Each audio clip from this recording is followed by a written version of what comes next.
خیرآباد کے مدرسہ عالیہ دارالہدیٰ میں دستار بندی ہوئی، جس میں 11 حافظ قرآن کی دستار بندی ہوئی، جس میں حافظ طالب، حافظ عرس، حافظ پرویز، حافظ عمیر، حافظ ندیم، حافظ ساجد، حافظ ارشد، حافظ معراج الدین، حافظ مجیب، حافظ سالم، حافظ جوہان اور بھی حافظ و مفتی جلسے و دستار بندی میں موجود رہے۔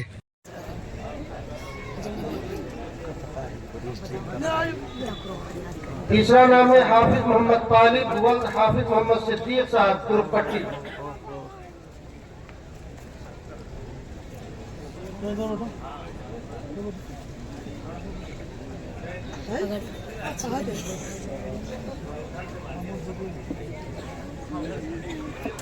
حافظ محمد طالب ولد حافظ محمد صدیق۔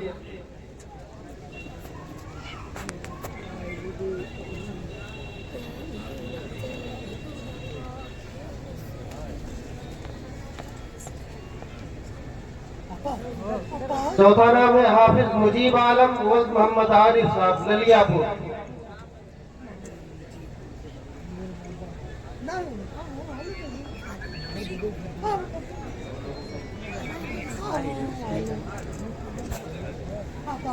حافظ مجیب عالم ولد محمد عارف للیا پور۔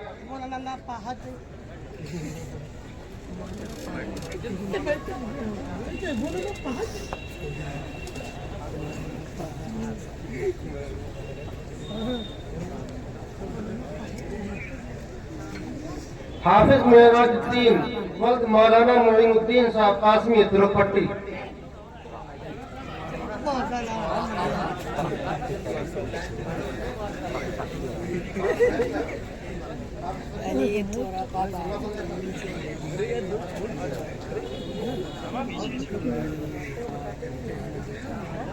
حافظ معراج الدین ولد مولانا معین الدین صاحب قاسمی۔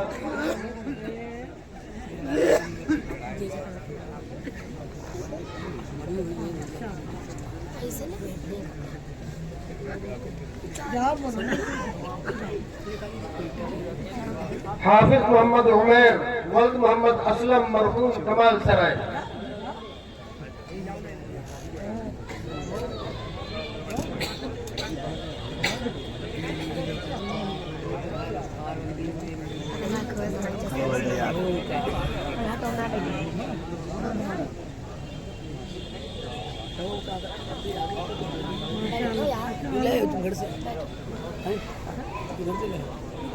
حافظ محمد پرویز ولد محمد امتیاز صاحب منوا۔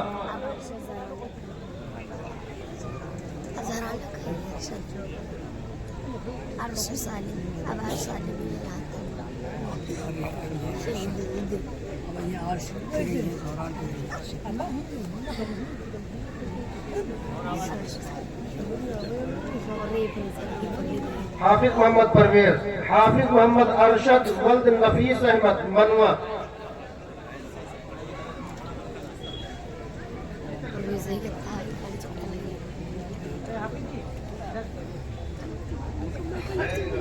حافظ محمد عرش ولد نبی احمد صاحب ارجن پور۔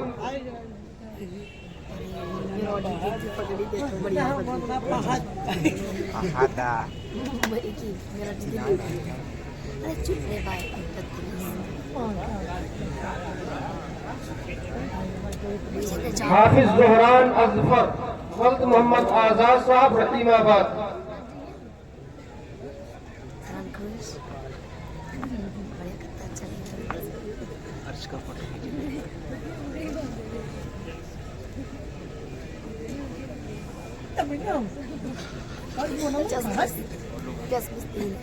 حافظ زہران اظفر۔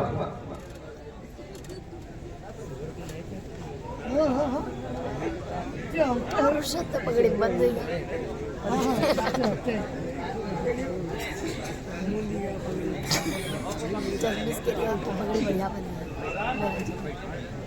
حافظ محمد سالم ولد شاہد علی مسواسی ٹولہ۔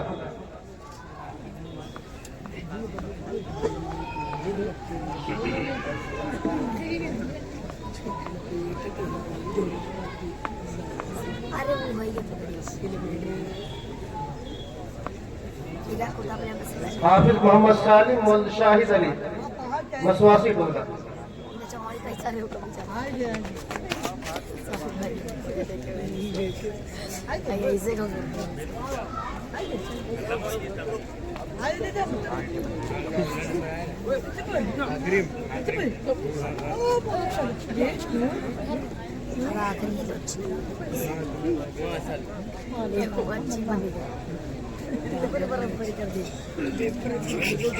گیارہ بچے ہوئے ہیں جو ان کی دستار بندی ہوئی. ایک 12واں بچہ ہے حافظ عادل بخش ولد محمد رفیق کملا پور.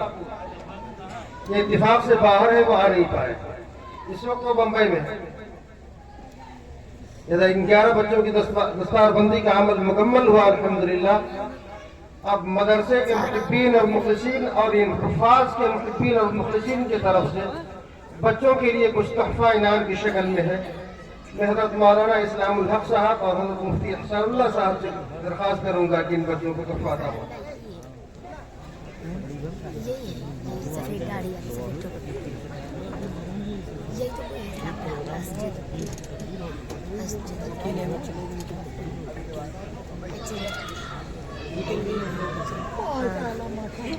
حافظ محمد ساجد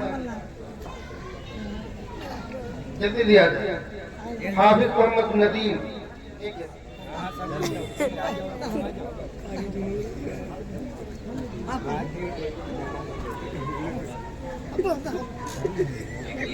حافظ محمد ندیم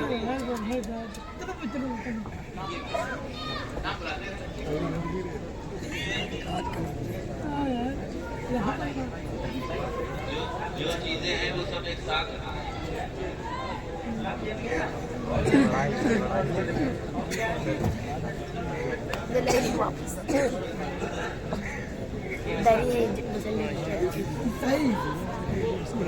قرآن پاک ہے, ضروریات نماز, کھجور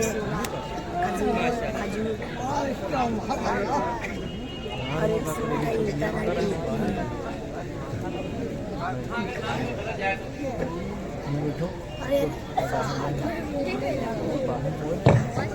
دیکھو یہاں دیکھو سب میدان پورا میدان.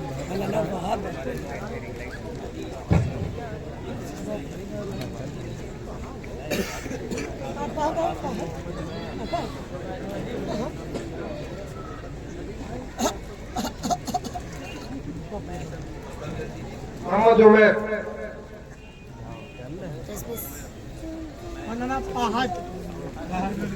محمد عرش بڑے بیٹے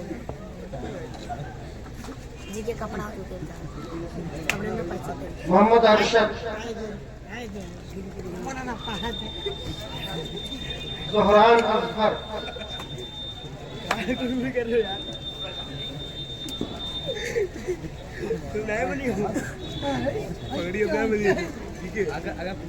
مجیب عالم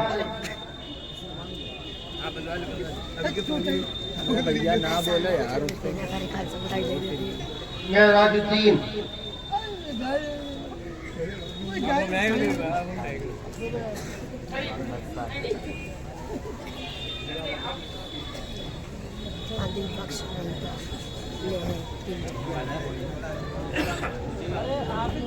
محمد طالب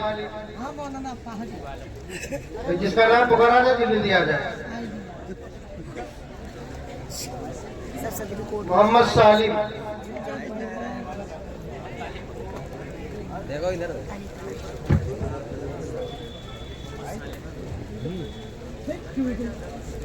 محمد پرویز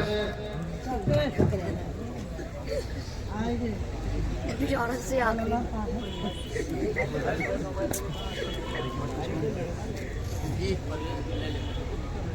بخش رہی گی.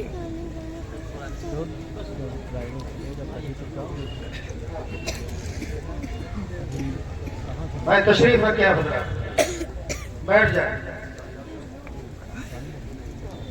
انعامات کا سلسلہ مکمل ہوا. حضرات زیادہ کلمہ اسلام ہو جائے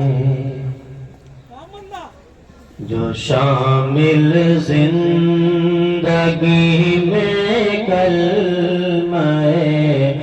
اسلام ہو جائے جو شامل زندگی میں کلمہ اسلام ہو جائے جو شامل زندگی میں کلمہ اسلام ہو جائے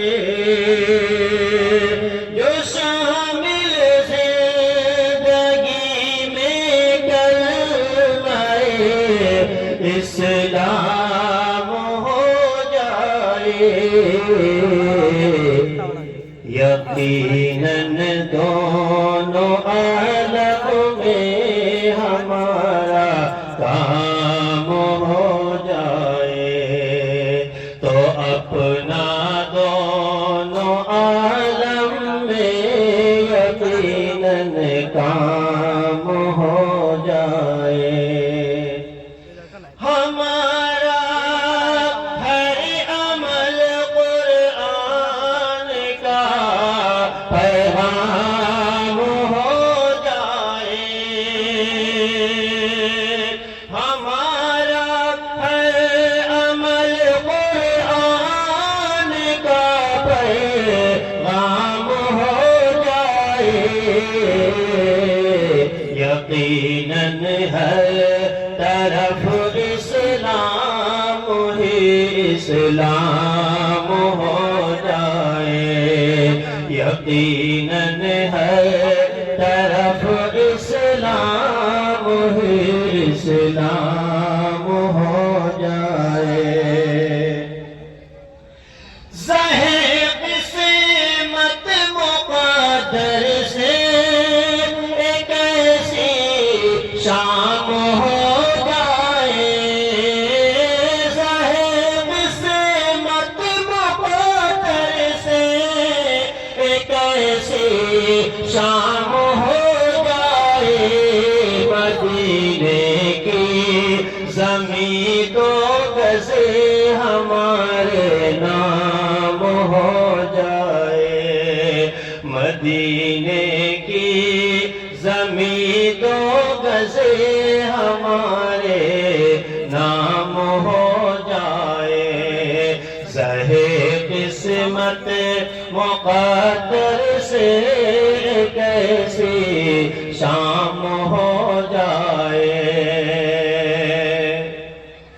تمنا ہے در آقا پہ گزرے زندگی اپنی تمنا ہے در آقا پہ گزرے زندگی اپنی تمنا ہے وہیں پر زندگی کی شام ہو جائے جو شامل زندگی میں کلمہ اسلام ہو جائے در آقا کی دربانی ملے قسمت سے جو ساجدے در آقا کی دربانی ملے قسمت سے جو ساجدے تو پھر میرے دل بیتاب کو آرام ہو جائے تو پھر میرے دل بیتاب کو آرام ہو جائے جو شامل زندگی میں کلمہ اسلام ہو جائے تو اپنا دونوں عالم میں یقیناً کام ہو جائے حضرات سامعین ہمارے درمیان ہمارے مہمان مکرم ضلع لکھیم پور کے قصبہ محمدی دارالعلوم حسینیہ کے صدر المدرسین حضرت مولانا مفتی احسان اللہ صاحب ہمارے اسٹیج پر تشریف فرما ہیں. میں حضور والا سے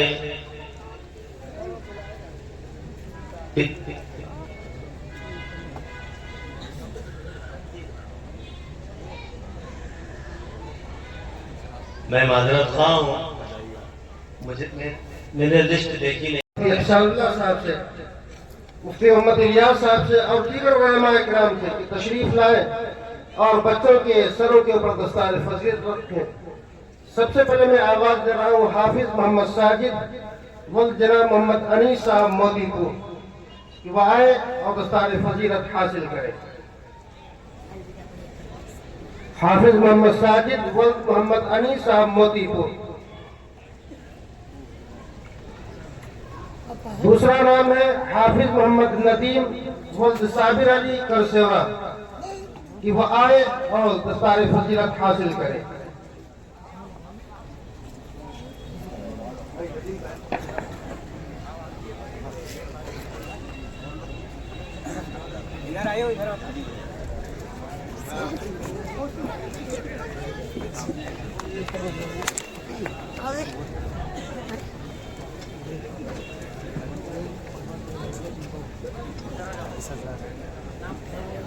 حافظ محمد ندیم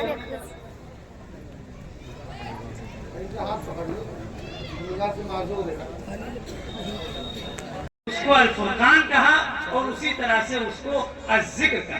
اِنَّا نَحْنُ نَزَّلْنَا الذِّكْرَ وَإِنَّا لَهُ لَحَافِظُونَ. بے شک ہم نے قرآن مجید کو نازل کیا ہے اور ہم ہی نے اس کی حفاظت کی.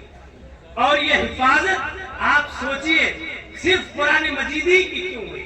یہاں پر ایک سوال پیدا ہو سکتا ہے کہ اگر اللہ تعالیٰ چاہتا تو وہ پچھلی کتابوں کو بھی محفوظ فرما سکتا ہے.